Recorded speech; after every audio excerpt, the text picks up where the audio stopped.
Q4 FY20 post-results conference call hosted by Ambit Capital. As a reminder, all participant lines will be in the listen-only mode, and there will be an opportunity for you to ask questions after the presentation concludes.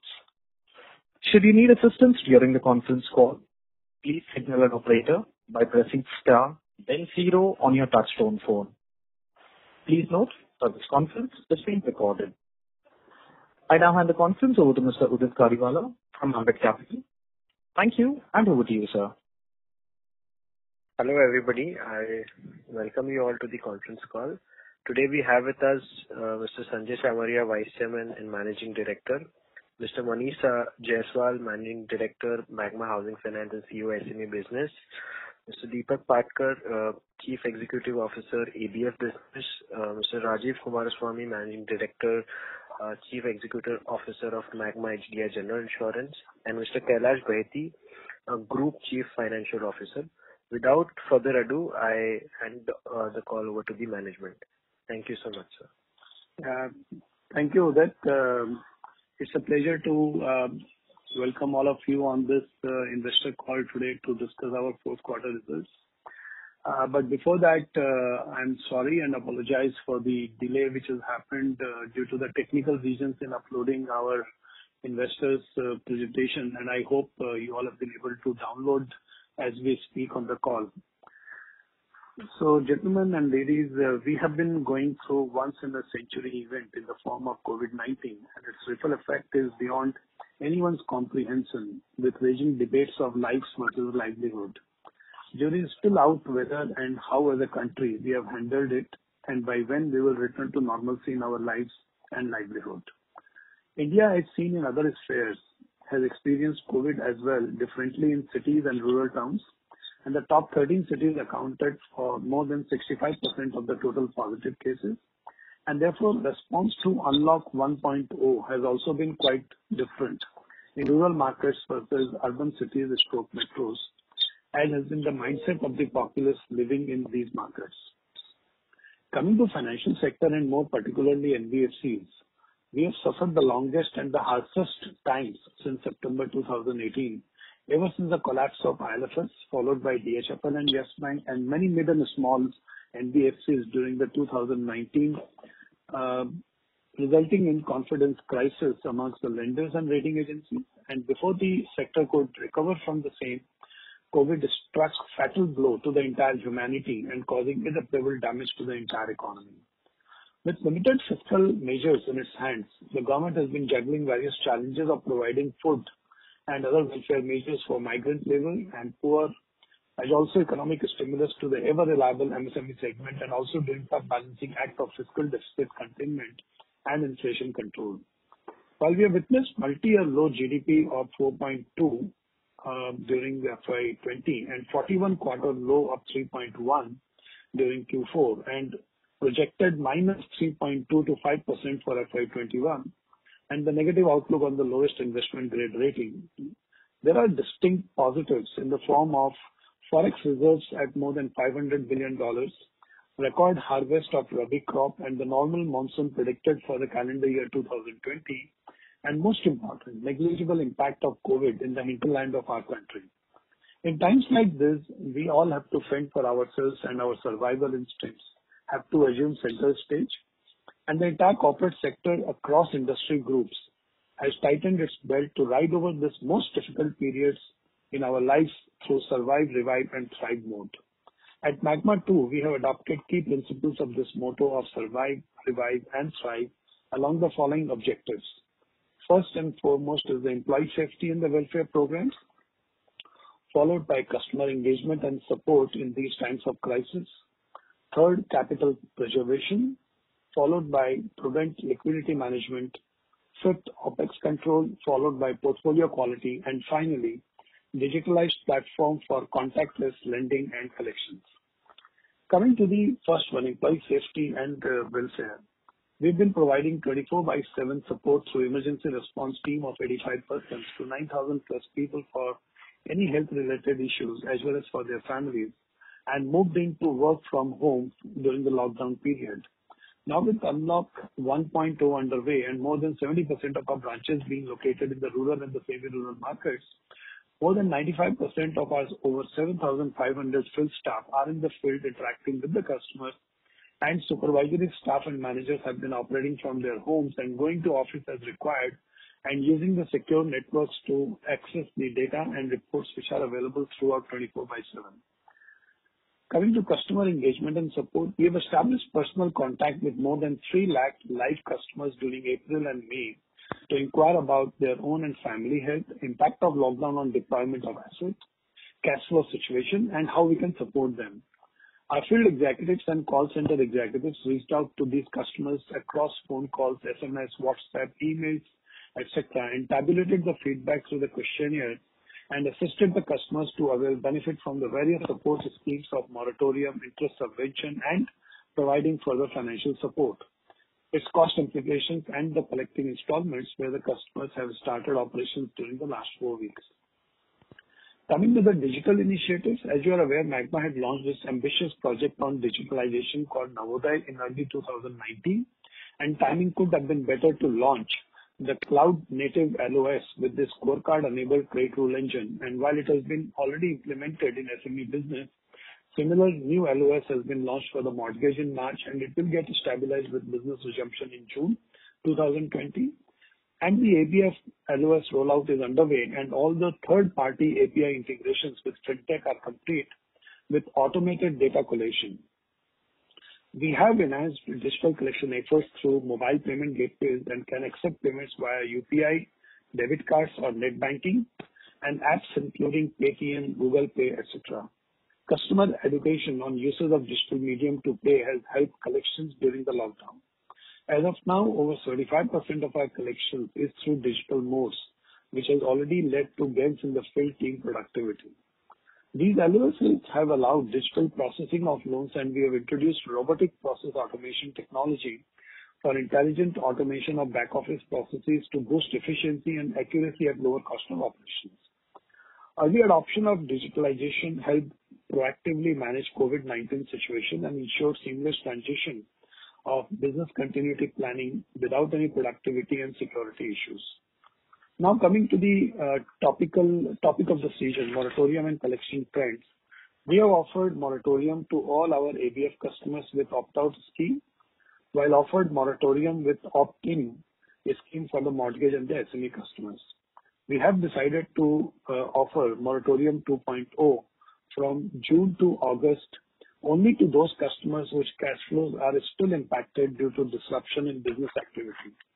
As a result, 26% of our customers have opted moratorium for all the 3 months, while 64% for 2 months and 73% for only 1 month. As a result, collection efficiency has been adjusted for the moratorium cases, and it has shown improvement month on month. It was 112% in March, followed by 94% in April and 112% in May. We have resumed the month of June as a normal month without any moratorium extension, and so far our collection efficiency till 16th June on MTD basis is 54%, and it compares favorably with the March MTD of 72%. It reaffirms our belief and conviction that the rural and the semi-rural India will recover much quicker compared to the urban India and metro cities. Coming to the portfolio quality, our GNP and the NNPA ratio marginally improved to 6.4 and 4.2 as on March 20 compared to 6.7 and 4.5 as on December 19, but deteriorated from 4.8 and 3.1 as on March 19.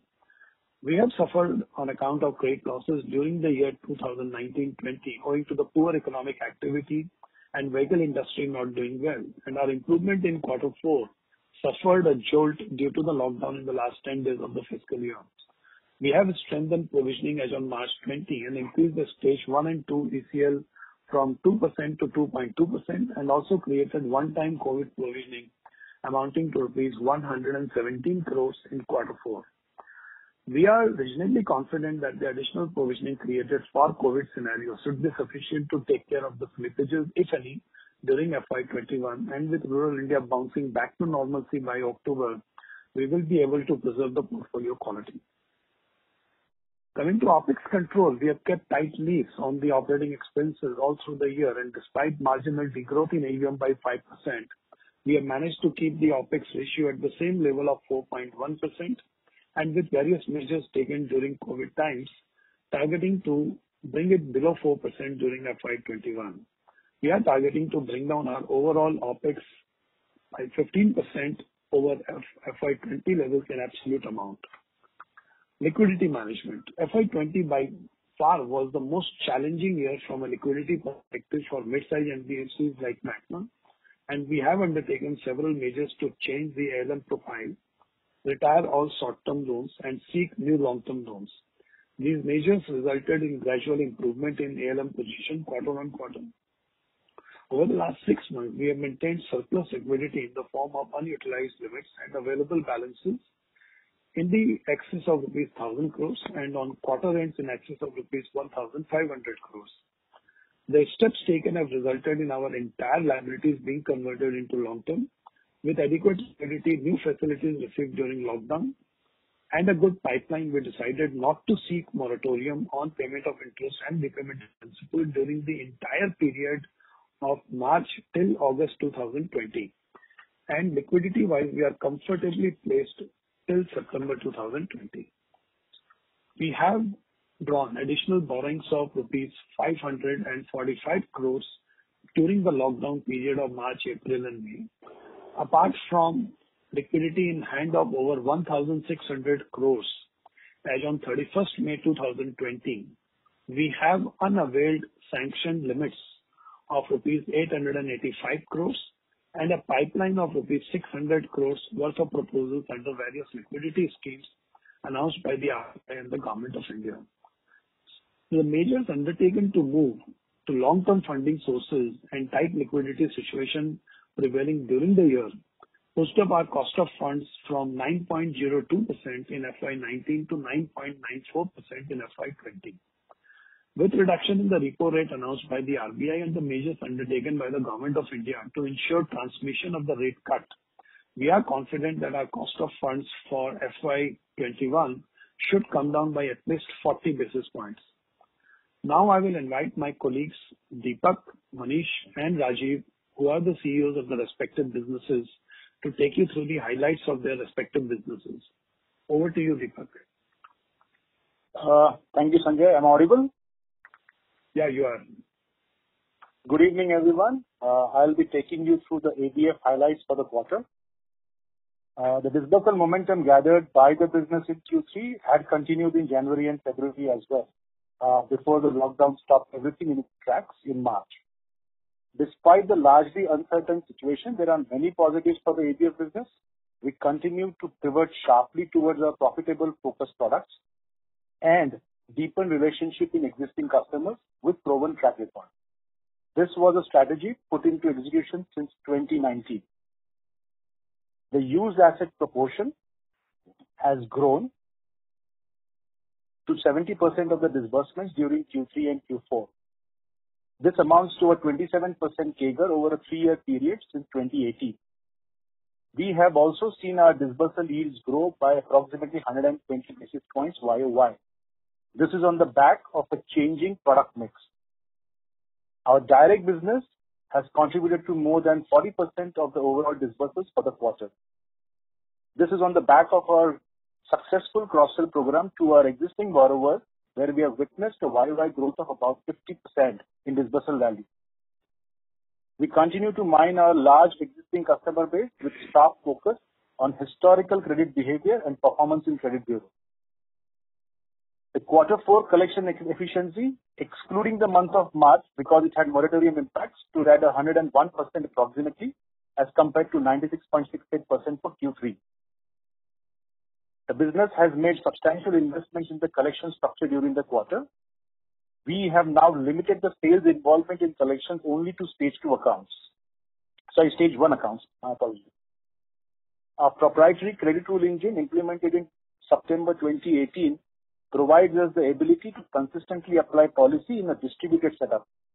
It also enforces us to quickly make policy corrections wherever necessary. We have seen our early warning indicators improve from a 5.9% in March 2018 to below 3% in February 2020, while the continuous portfolio monitoring indicator improved from a 7.3% to 5.6% over the same period. On the economic front, we expect to see activity return to our rural geographies first, and we will largely focus on supporting our existing base over the next 2 quarters. In view of the current situation, we have modified our product offerings to account for stressed cash flows in the hands of our customers. We do hope to see overall normalcy return in Q4. That's my update on the ABS business. I will now hand over to Manish for the update on housing and SME business. Hello, good evening everyone. This is Manish Jaiswal here. I'll first talk about Magma Housing Finance. Magma Housing Finance has undergone deep transformation over the last 3 years, and it has now emerged in the league of forerunners in the affordable housing finance. Magma Housing Finance now has a national scale presence across 19 states, and it has disbursed 1,315 crores in FY20, recording year-on-year growth of 21%. FY20 saw a comprehensive performance on all the 3 counts: top line, bottom line, and asset quality. As of 31st March, the company has been able to build an AUM of rupees 3,283 crores with 35% year-on-year growth, and the PBT stood at 54.3 crores with growth of 15.5% year-on-year. Women borrowers constitute 96% of the total loan originations, and 72% of loans have been disbursed in Tier 2 and Tier 3 towns. Given the granularity of portfolio, the company has been cautious on the collaterals with minimal construction risk. The under construction builder property constitutes less than 2% of overall disbursements. Despite the pandemic, the asset quality momentum continues to significantly improve, and the company has been able to record an even lower GNPA of 1.61% and 0.97% as compared to last year. These results are after making additional provision of COVID-19 of 7.4 crores towards potential impact of the pandemic considered in FY20 financials. The overall PCR of the firm stands at 40%, which should stand normalized once the pandemic settles. The company also reported a substantial improvement in operational efficiencies as OPEX ratio has reduced from 3.9% in FY19 to 3.6% in FY20 in pursuit of its lean and productive business model. Magma Housing differentiates itself with its direct relationship-based model and has already enabled 845 customers to avail PMAY benefits, and further the company is processing over 4,000 PMAY customer applications. PMAY beneficiaries stand out on asset quality to conserve the deep government subsidy. The company has secured NHB refinancing facilities during the year and we have aggregate sanctions of 227 crores. This is going to reduce our cost of funds and provide much better ALM. We believe our cost of funds have peaked, and now the cost of funds are on a declining trajectory. Over next year, the company will continue with its momentum of control over operating expenses through a Go Digital approach and has gone live with its digital platform across the country. The company has assured OPEX initiatives of branch-light models, delayering through better span of controls, and has imposed control on discretionary spend. In a sense, this crisis is being used for a bariatric on costs, and we endeavor to further reduce our OPEX by 30-40 basis points next year. In summation, the company distinguishes itself with one of the highest capital adequacy ratios at 36%, a good liquidity position, and a granular retail portfolio with excellent geographic national distribution with robust improvement in portfolio quality year after year. I'll now talk about the SME business. Magma's SME business contributes to 12% of group's AUM. We invest in smallest dreams of MSMEs and provide capital impetus to give fillip to entrepreneurial initiatives and aspirations. In April 19, the company launched its proprietary digital underwriting algorithmic model nomenclatured M-Score, which has been designed by deploying over 1 million data points spanning over 40,000 customers across 71 cities and towns. Post 1 year of the M-Score launch, the new originations are reflecting upper quartile industry static pool performances. The M-Score algorithm is the backbone of a credit rule engine, and it has transformed the decision support process for our field underwriters. This besides, the M-Score is powered through API-enabled workflows through multiple integration of various platforms which are LOS for digital verifications. LOS means loan origination systems. As we speak, the pilots of paperless disbursements are under to provide liquidity to over 5,000 SMEs under government's ambitious program of Emergency Credit Line Guarantee Scheme under the Atmanirbhar program. Under our Go Direct program, our relationship officers have empowered our customers through benefits of various government schemes like interest subvention and credit guarantee during the lockdown. This has helped the organization build tremendous goodwill. These connections are further deepened as our Go Direct teams have provided One Health medical cover to over 500 customers over last month. The business teams have moved with risk management prudence and alacrity over last year, and they've been able to de-risk 76% of our unsecured loan portfolio through a credit guarantee cover. This has fortified the portfolio considerably from any stemming crisis. The third pillar of SME strategy, Go Secured, will see initiation in the latter half of the year, which will further deepen our quest of nurturing growth stage MSMEs. The next quarter will see our business ride on and make digital strides to seize opportunities presented by the Emergency Credit Line Guarantee Sanction under Atmanirbhar Bharat. I now request my colleague Rajiv to update you on the insurance business. Good evening, everyone. This is Rajiv Kumaraswamy here. The insurance business has registered a growth of 26% in FY 2020 vis-a-vis the previous year. As a company, we continue to focus on, growing a strong distribution franchise with retail business being the backbone of our entire distribution.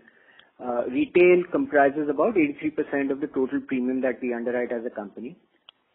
Motor has been the backbone of our business, and this constitutes about 80% of our portfolio. And for a third year in succession, I can state that we continue to enjoy the lowest own damage loss ratios in the industry. During this quarter, we've been empaneled now by Royal Enfield and Hyundai on their OEM program.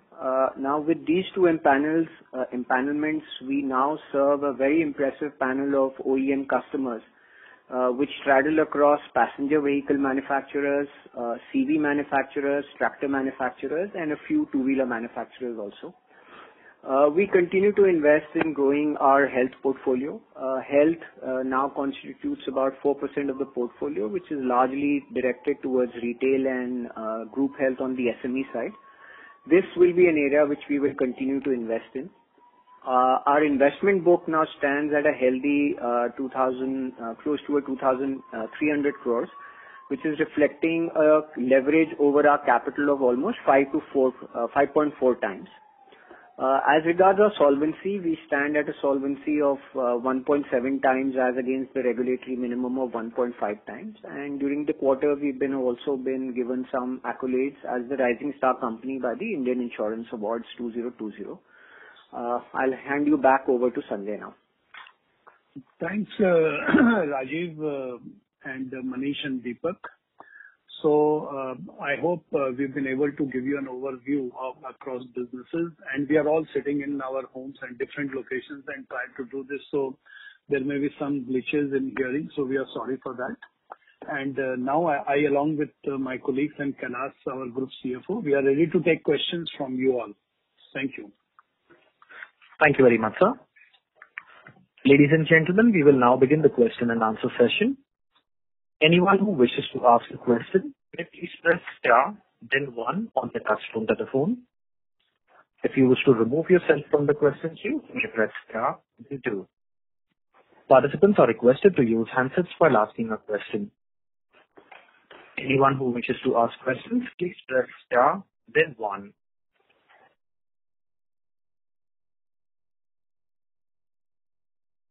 The first question is from the line of Abhijit Tare from Motilal Oswal. Please go ahead.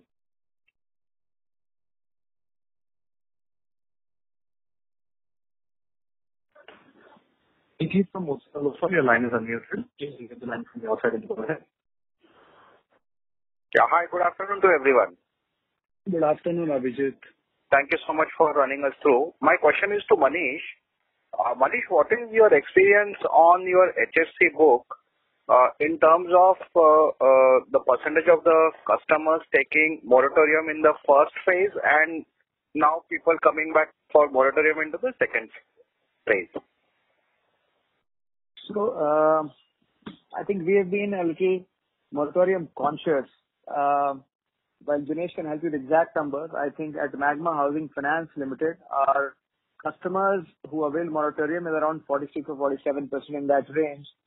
And actually, apart from that, we saw our field teams have been able to convince about 1,700 odd customers last month. So I presume this number actually would have fallen back to near to 42-43% kind of a range, maybe fallen by 6%.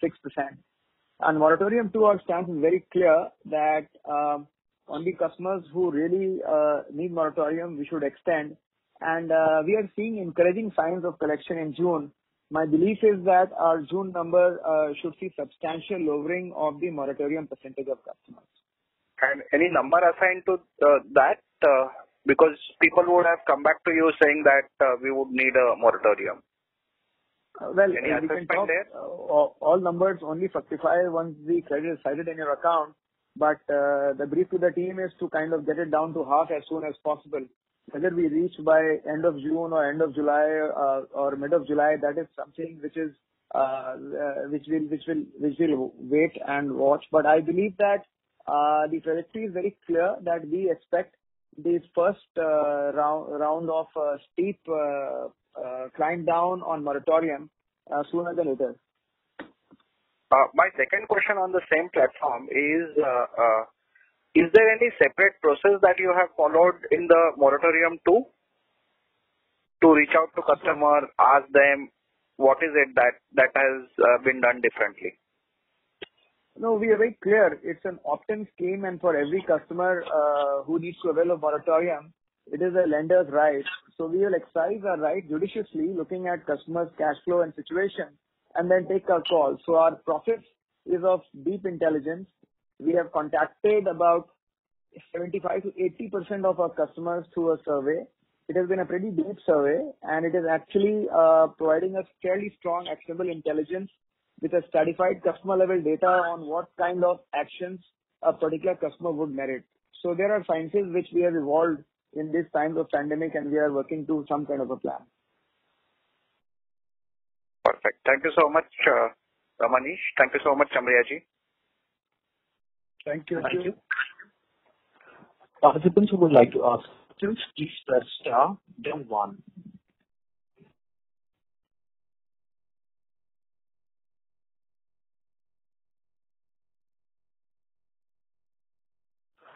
The next question is from the line of Prashant Dwivedi from Credit Suisse. Please go ahead.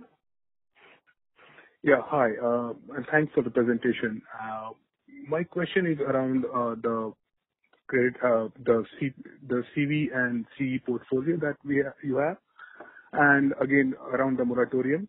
So the question that I had was like if I look at the slide number 19, you mentioned the collection efficiency for April to be 94.6% and 136%. So, and what we see actually in the data from the collection, the actual collection that we saw on the portfolios, it's much, much lower. So I was wondering what these percentages are. Again, what is the numerator and denominator? And on top, the second part of that question was like, I think what earlier was asked on the forum was, what have you changed in the second part of the moratorium, i.e. the next moratorium 2.0 in terms of strategy for that portfolio, and how you are ensuring that you have better collection than what you have at first?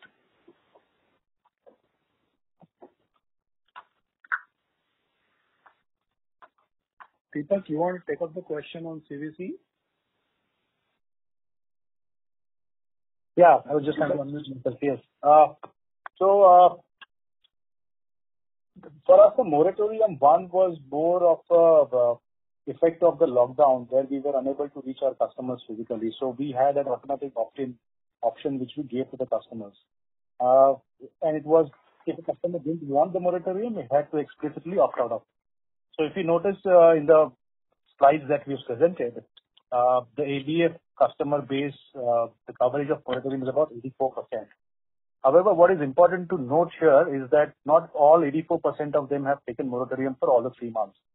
So there is a gradation that has happened over each of the months. About 20% took moratorium in March, 40 in April, and 40 in May. For the moratorium 2, however, since now our branches are functional, 95% of our branches are functional, we are in the better ability to contact our customers now. We have not offered an automatic opt-in moratorium for the 2.0. We are now contacting customer individually to be able to assess their cash flow situation, their business situation, and take calls on the moratorium on a case-to-case basis. Hopefully, we'll see a significant reduction in the percentage of moratorium in the second phase. Did I answer all your questions, or is there something else? Yeah, I mean, you did. And one last question is like, what is year to or the month to date collection in this month in June for that ABF portfolio? So I'll take up this question, Deepak. This is on an overall basis. So if you look at that slide 19 that you were referring to and the note number 2, and I think I will try and combine for all the businesses and the earlier question also, that in the month of March, April and May, which is Morat 1, we gave an automatic option in the vehicle finance business, which Deepak is looking after, whereas in the housing and the SME, it was specifically customers who wanted moratorium that we gave to them. But in respect of Morat 2.0, starting from June till August, there across the three businesses, we decided that we are not going to offer on an automatic basis because most of our branches and most of our customers are in the rural India, which is not impacted so much now by the lockdown. They already started operating in the month of May, and that is why we saw the collection efficiency improved in the month of May from 94% to 112%. And that's where now we are showing. So today is 18th of June. So till day before yesterday, 16th of June, we have compared the collections that we have done with the month of March till 16th of March, because there was no COVID impact in India until the lockdown was declared on 24th of March. So we are at 81% of the M2D collection efficiency in June if you compare with the month of March. And that means if I assume that not a single customer across any of our businesses get the moratorium, then my entire billing will become due. And our billing is roughly about 600 crore plus per month. So on the basis of whatever has fallen due till date, till 16th of June, we have collected, which compares to month of March at 81%.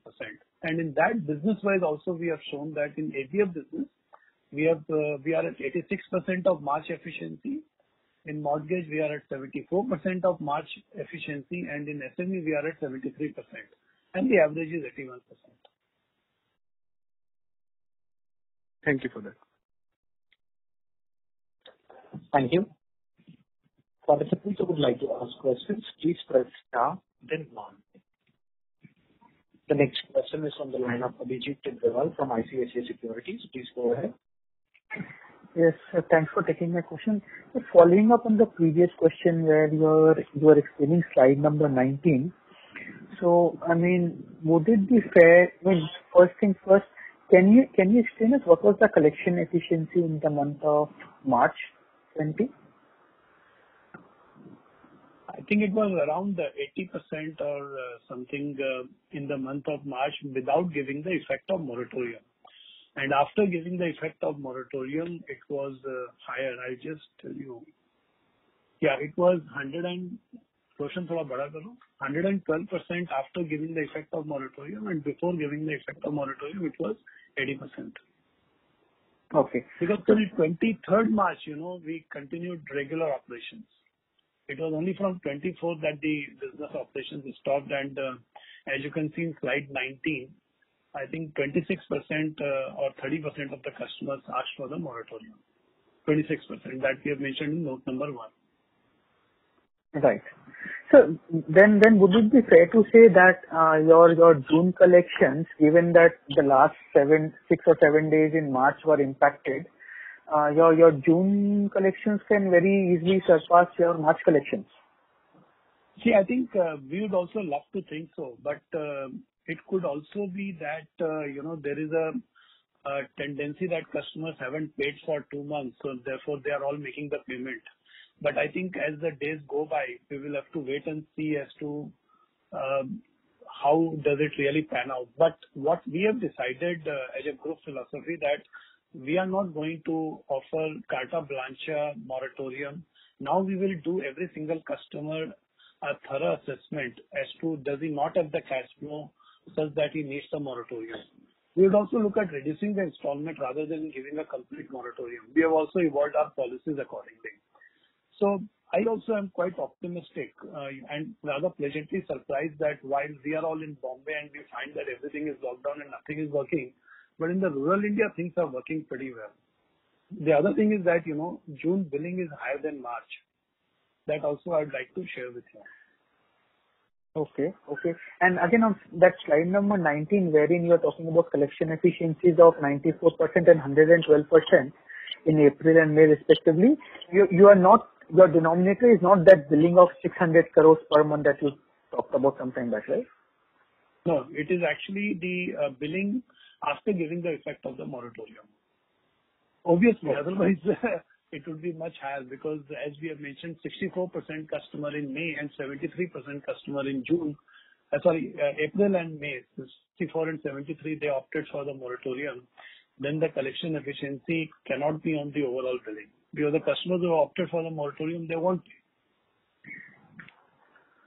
Right, Amarjit. So now if you were to consider that, I'm just alluding to that point number 2 on that same slide where you are assuming 100% billing. So if you had assumed 100% billing for the months of April and May, where would this collection efficiencies have stood? So come again with your question. And Roshan, can you bring up that slide, please? Slide 9. Just like on note number 2, you have given a comparison of month to date, assuming 100% billing, assuming there are no moratoriums. If you were to consider the same for the months of April and May, where would that collection efficiency be? Assuming that same 100% billing of about 600 crores. Is not a collection efficiency. As you see, what we have mentioned is this collection in the month of June is at 81% of the March M2D collections. Right. So whatever amount that we collected in the month of March until 16th of March, in the month of June, we have collected 81%. So that means we are 19% behind. This is one. Second, as I said, our billing of June is higher than the billing of March. So we need to collect more than March to achieve the same collection efficiency because the denominator is bigger. Got it. And to that question about, let's say if you were to consider that there is no moratorium, what would the collection efficiency numbers be for April and May? I think that's not really relevant because 64% of our customer in the month of April and 73% of our customer in the month of May, they have opted for moratorium.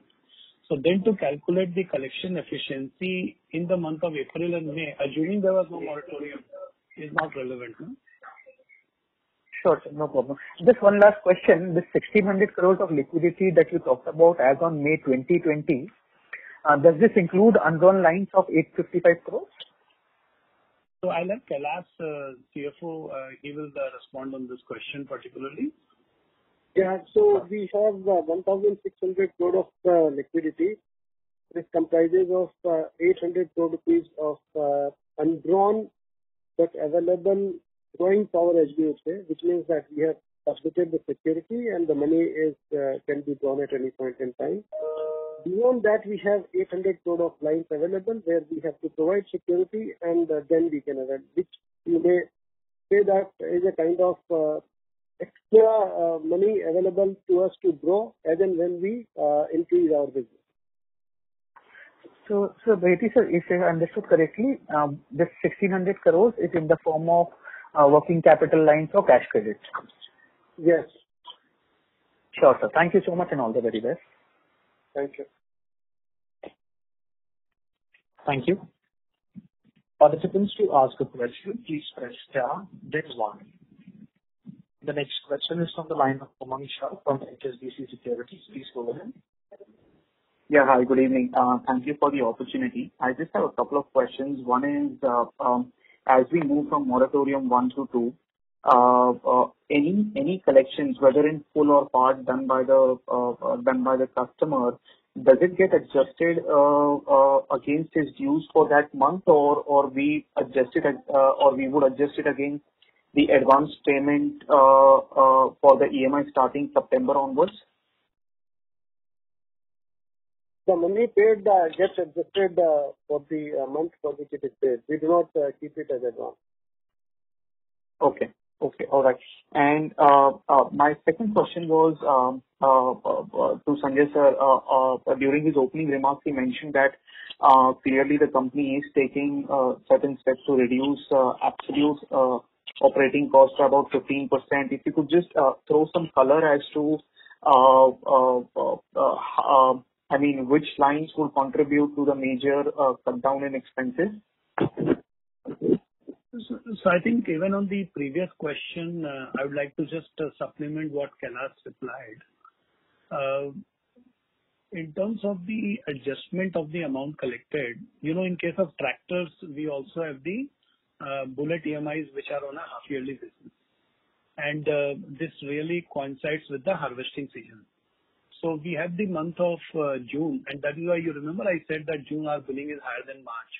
So it is not that we have done any new business. The billing is higher because in the month of June, post-harvesting, we have a half-yearly installments falling due. But then customer cannot, they don't retain 65,000 rupees or 70,000 rupees to pay in 1 month.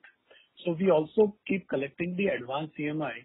So in the month of May, for example, again, I was pleasantly surprised. I think this year the Rabi crop being very good and government also releasing money under COVID, we collected almost 65-70 crores towards the June and the July installment in the tractor cases.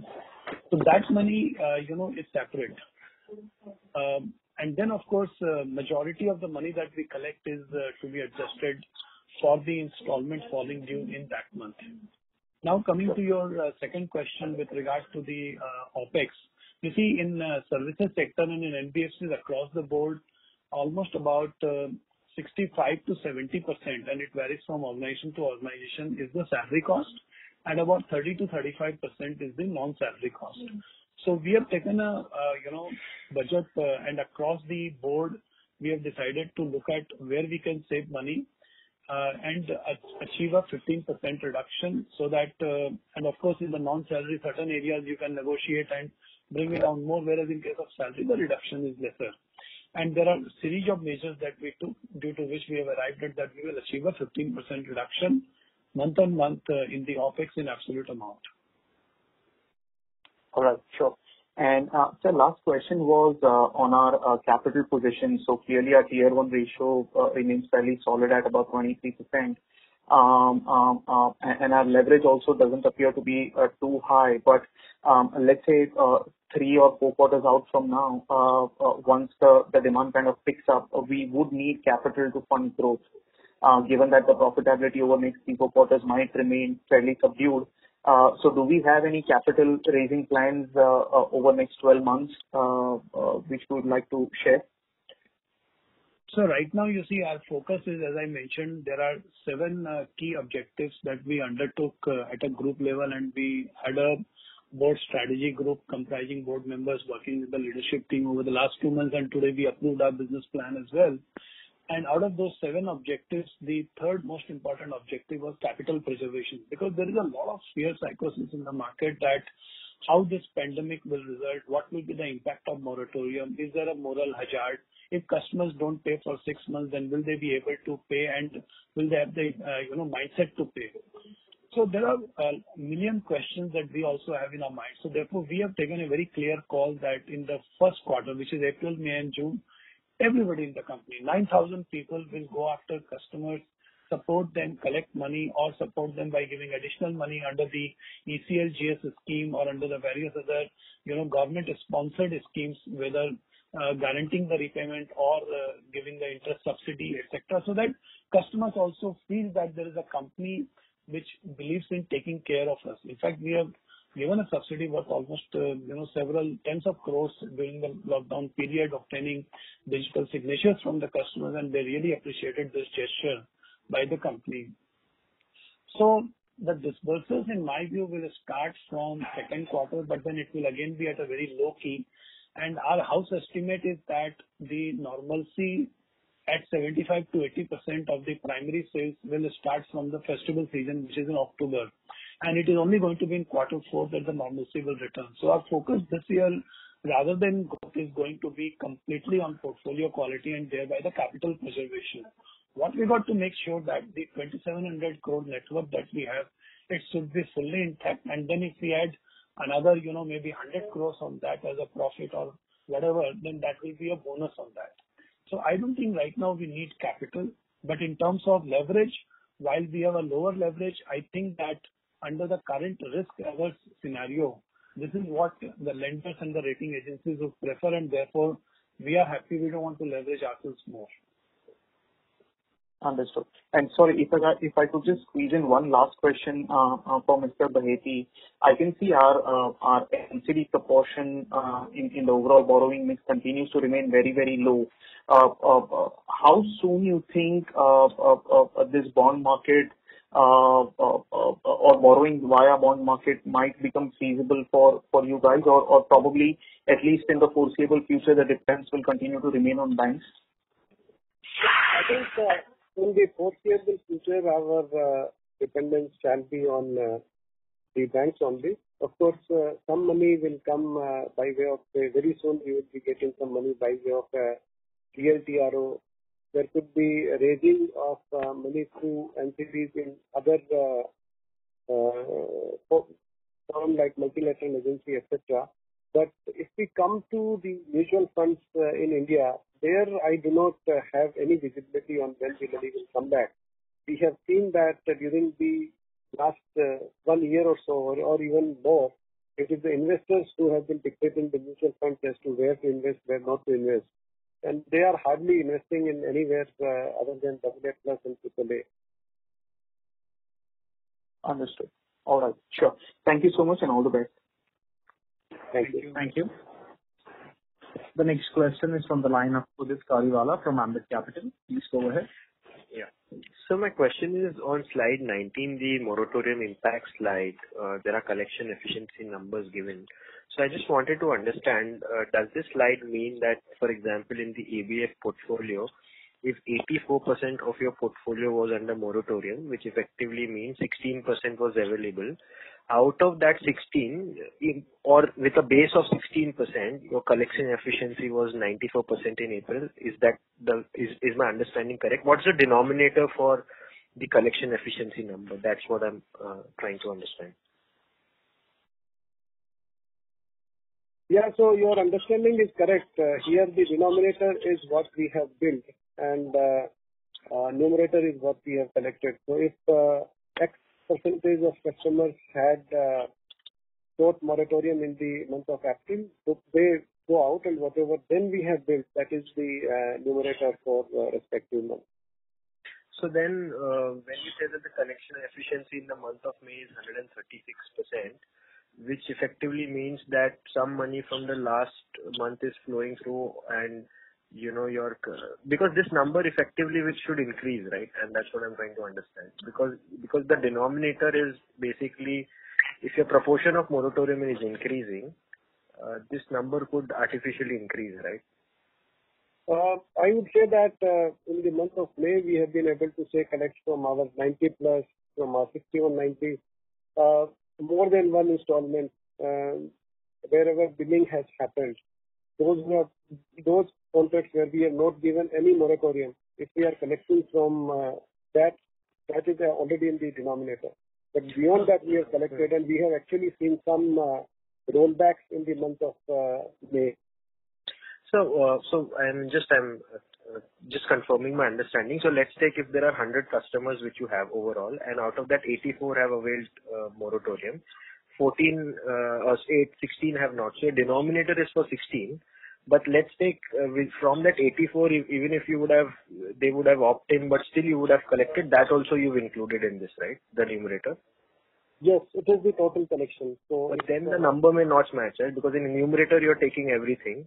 But in the denominator, you're only taking people who are, not under moratorium. Hence, the number may not be. Collection. This is how we have been calculating our collection efficiency for years. We have not made any change. And if for any reason there are 3 months where we have given moratorium, but if the customers come back and pay, or there are other customers who have paid more than one installment, etc., that gets included in the collection efficiency. And that's how, we get satisfaction that we have been able to collect more than what we have billed, and which actually results whenever you see higher collection efficiency, you will see that the buckets have improved. Okay. Thank you so much, sir. Thank you. Just to add on further to what Kailash said, in the month of June, like we have mentioned in the second note, that in ABF, as on 16th June, we are at 86% of the amount that we collected in the month of March, which is assuming there is not a single customer who is on moratorium. So then this is a complete apple-to-apple comparison with a pre-COVID scenario. Okay. Thank you. I must also clarify that a lot of customers who before moratorium already would have been in an overdue position with one or two EMIs. So that EMI collection has actually substantially also, which actually improves the overall bucket post-morat ends. So that is another important thing which is a very conscious effort where the bucketing actually would have improved largely because the pre-morat overdue customers also have paid EMIs. So, but the bucketing would have improved because there is no billing, right? No new billing. Because if there was a new billing, probably say if the customer had 40 years due to and he pays, he's let's say PMI due and every month pays one EMI, a pre-moratorium, which means that every time he will still be 60-day overdue because the new billing comes in, he pays that. The new billing comes in, he pays that. Today there is no new billing. And effectively he'll shift to a lower bucket, right? But when you open the gates of moratorium, which will happen post-August, then probably you will not see this treatment, right? It's more mathematical is what I'm trying to understand. True. That's right. Yeah. Thank you. Thank you. The next question is from the line of Ritika Dua from Elara Capital. Please go ahead.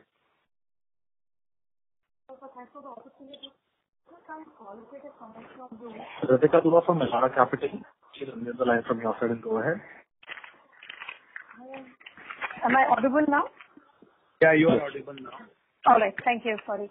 So just for some quick comments from you on what are you seeing in rural on ground, given that your presence. That's the first question. The second question is, would you like to now maybe start again looking back at sector?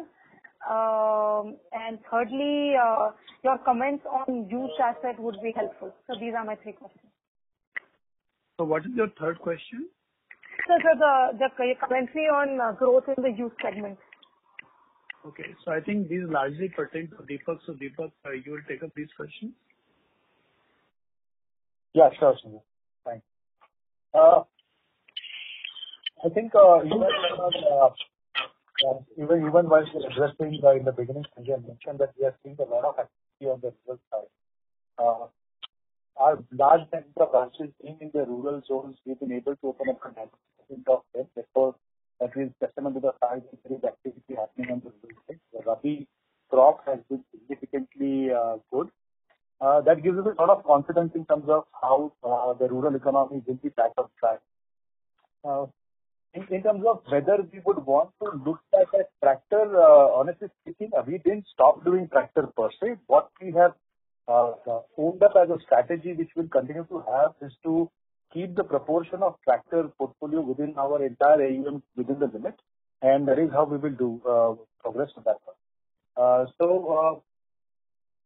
Sorry, what was the third question? I think I got two of what you asked for. The last one was the used segment. Yeah, but before that, when I was looking at some color in rural, could you maybe help us understand some more, maybe in terms of the activity which your customer segment is in, and how is the activity there right now versus maybe as and when the situation is improving? So sure. In terms of activity on the rural side, good Rabi crop expectation obviously has struck the economy back on track. What we did see is there were a lot of activity around food grains, transportation, and so on and so forth that we saw. Anything related to agri and to agri is seeing a lot of activity. There is activity on the dairy side, the essentials side where fertilizer transportation, grain transportation is happening. So some of these things are very, very highly visible on the rural side. On the used side, we believe that the used commercial vehicles, once the economy comes back on track, will not be as impacted. I think it is one segment which will see a quick turnaround. Though at this point in time, given the limited movement that is happening, we will watch the situation in June. So the expectation is that by July, August, we could see some activity on the used vehicles also. Perfect. So that's it from my side. Thank you. The next question is from the line of Gajendra Rathi from IDFC First Bank. Please go ahead. Yeah. Hi, sir. Thank you for the presentation.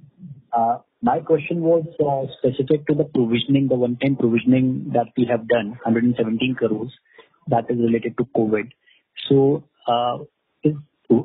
was that done specifically, as per RBI guidelines, or have we, had some additional assumptions, and after that we arrived at this number of 117 crores? Yeah. So the way provisioning is done under Ind AS is very different from the way provisioning is done under IRAC norms of RBI.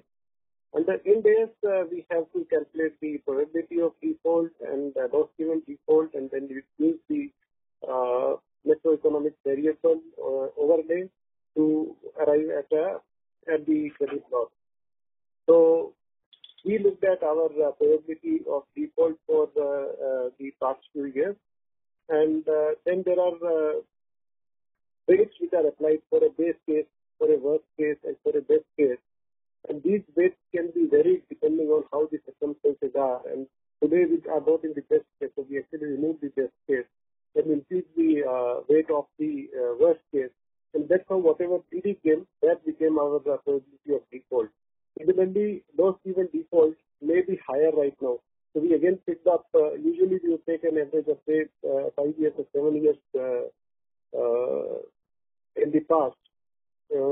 Here we would remove some of the years where we had the highest collection or highest recovery, and only give weight to the worst years. And then apply these PDs and LGDs. And then there is a third factor, which is the macroeconomic variable.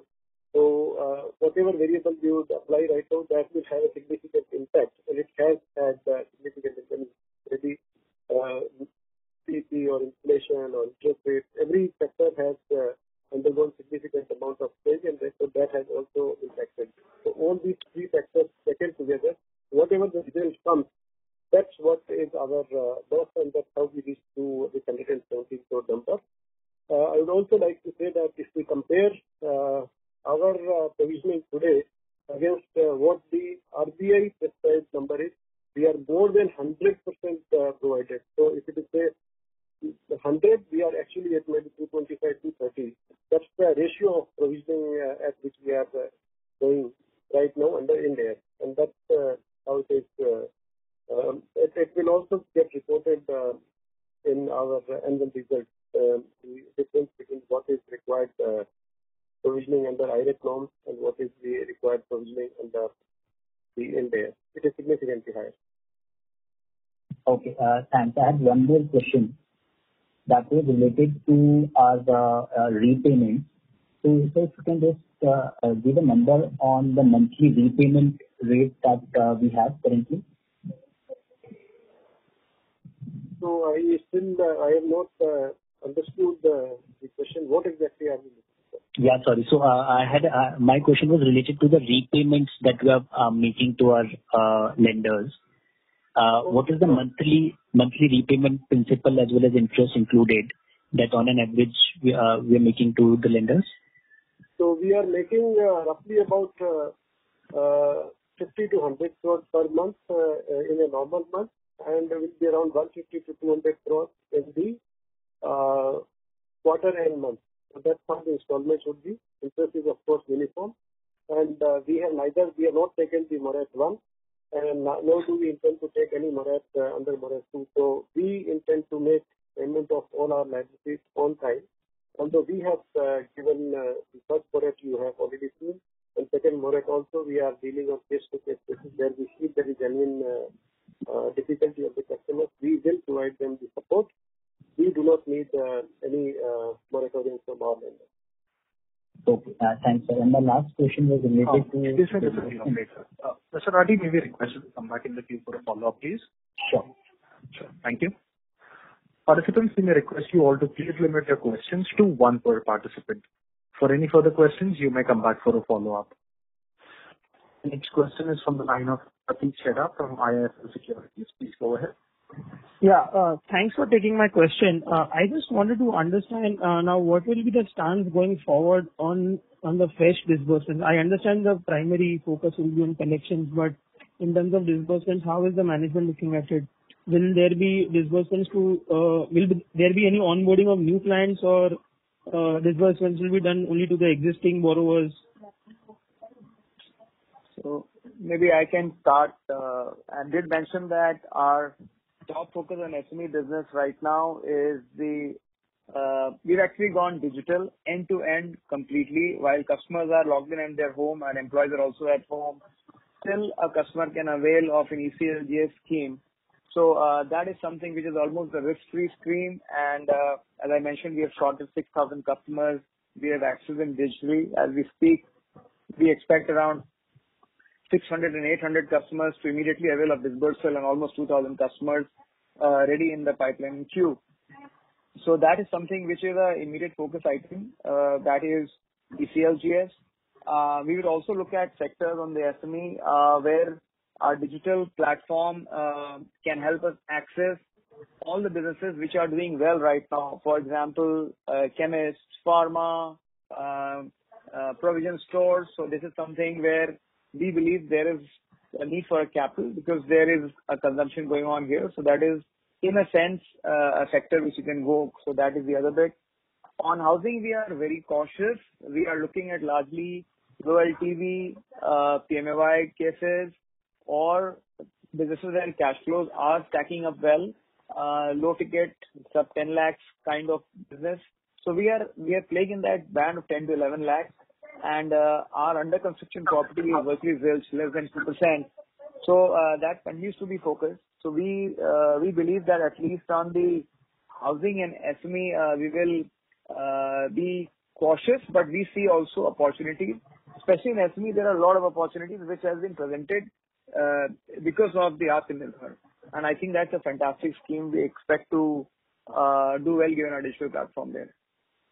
Okay. And just one more question. On this harmonization of guidelines for HFCs and NBFCs, do any of the risk weights change for any of the mortgage loans or construction finance loans? I think early days to answer this question. This is draft guidelines and everybody will debate, ponder, think through. Industry opinion would evolve, and then obviously we believe that there has to be also a convergence of views amongst all kind of HFCs and regulator. Early days to take a view here, but I think I limit to saying that it is evolving. Okay. Thank you. So on the ABF side, the view on disbursals will be very, very cautious. As mentioned, we have about 84% customers on moratorium. So our intent is to substantially reduce that number, before which disbursals will obviously be on the slow path. We have been in touch with all our existing customers over phone, and now with the branches opened up. We are assessing our customer situation today on the cash flow, and whenever we start our disbursals, they are more likely to be with the existing customers first. And as the markets open up, we will have a look at how to onboard the new customers. But the focus first is definitely on collections, second on reducing the moratorium percentage, and then on the existing customers. Thank you. The next question is from the line of Venkat Subramanian from Organic Capital. Please go ahead. Hi, Sanjay and team. Congratulations on the great work that you guys have done during COVID times. I think we have punched way beyond our weight. You need to be congratulated on that. Sanjay, specifically to you, we've really gone through what can be a textbook side perfect storm. Beginning from GST to the IL&FS crisis and what have you. So given all that you have passed through just now, when do you think you will feel very comfortable on the delinquency, and when do you think you would want to grow? What kind of signs do you want to see before you will feel good for growth and you'll feel good?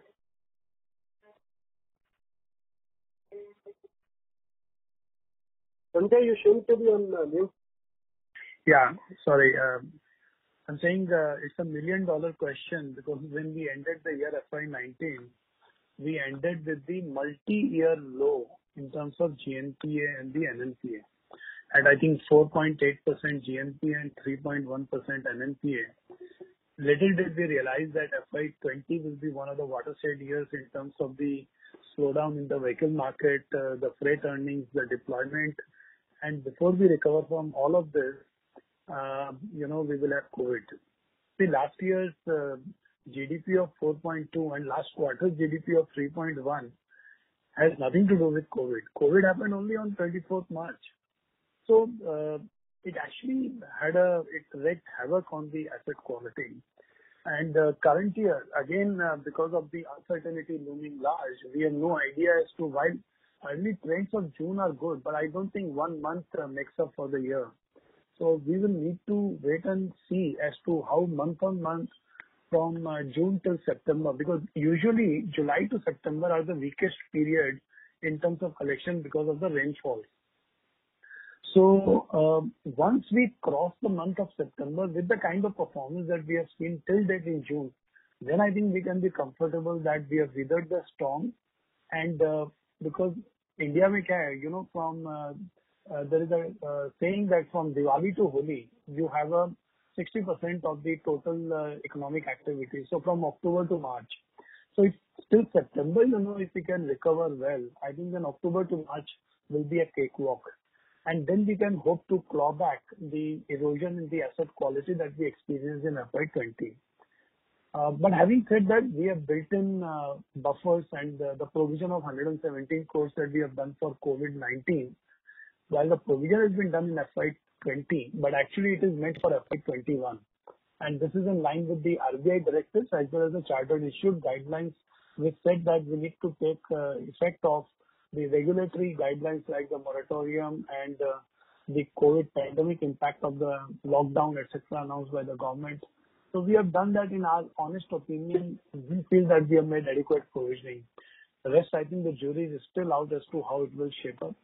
The other thing, as Deepak was sharing and Manish was sharing, that over the last 18 months, we actually implemented our digitalization, platform called Navodaya, in which we had a credit score, credit rule engine based on millions of data on our own platform over the last 7 to 10 years that we have funded in each of the businesses, and basis that we developed. And last 18 months, track record of that portfolio which was created has also been good.